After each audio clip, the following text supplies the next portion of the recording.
Bonjour à tous, donc on est le 9 mars, donc je vais vous faire voir le résultat d'un engrais vert semé à l'automne, euh, qu'on laisse tout l'hiver pour bloquer les sols, c'est-à-dire retenir pour pas que ce soit lavé pendant les pluies d'hiver. Donc là c'est le moment d'arracher, alors c'était un semis de moutarde, et c'est le moment de les arracher pour les composter. Donc quand on l'arrache, si des racines restent dans le sol, c'est pas un problème, hein. Tout ça, ça va se transformer.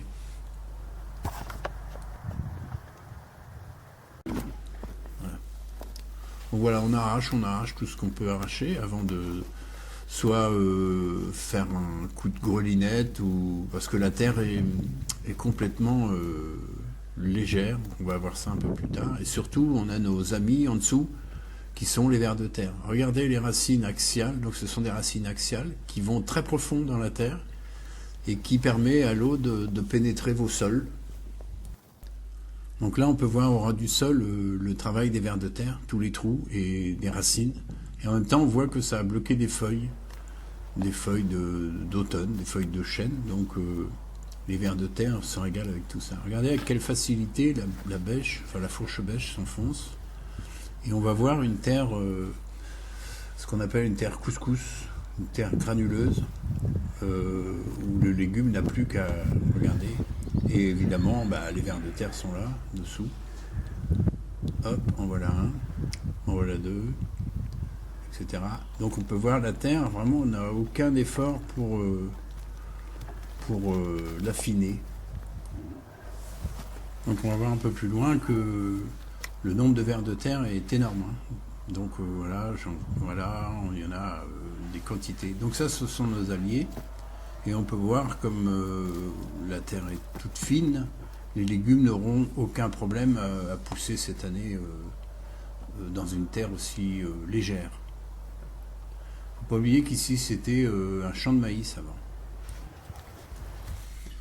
Alors le champ de maïs, c'était un champ stérile, on va dire, pratiquement, parce que sans les engrais du cultivateur, ça ne poussait pas. Donc là, on est en 5e année de restructuration des sols. Donc on est là sur du sol vivant. Et voilà, donc il faut 4 ans, 5 ans pour obtenir vraiment une bonne terre à partir d'une argile compactée, qu'il était dès qu'il fait sec, c'est du caillou, quoi. Et là, une fois qu'on a planté et qu'on a mis un paillage sur le dessus de son jardin, on est tranquille. Donc voilà, pour le sol, pour nourrir son sol, il faut du carbone et de l'azote. Donc en gros, vous pouvez imaginer que tout ce qui est marron dans un jardin, à l'automne, tout ça, c'est du carbone. Et tout ce qui est vert, c'est de l'engrais vert.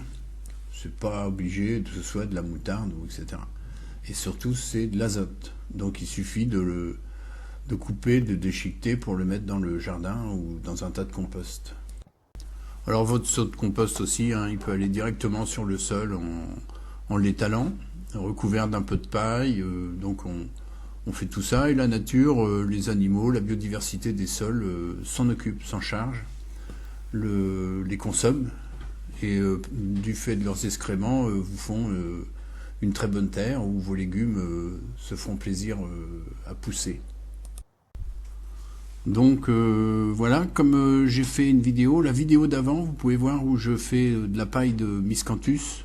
La paille dans les jardins, c'est très important. Donc on la coupe, on la hache si on peut, on la répartit et là on peut voir même devant la lavande et le cassis du broyat. Donc on rajoute. Alors sous la bâche noire là, à côté du tas de moutarde arrachée, ce sont mes asperges. Donc là je les ai couverts depuis environ une semaine et on va surveiller pour qu'elles poussent. Alors là on est sur de la bourrache. Donc encore une fois, il suffit d'en semer dans son jardin et de laisser un petit peu tout ça faire. Tout l'hiver, elle était là. Et là, elle fait ses boutons. Comme on a pu voir sur les images d'avant, les ruches sont juste en face. Et les abeilles adorent les bourrages. Voilà, la vidéo est terminée, donc n'oubliez pas de vous abonner à ma chaîne si vous voulez recevoir d'autres vidéos. Et un petit pouce bleu fait toujours plaisir, et je vous dis à très bientôt.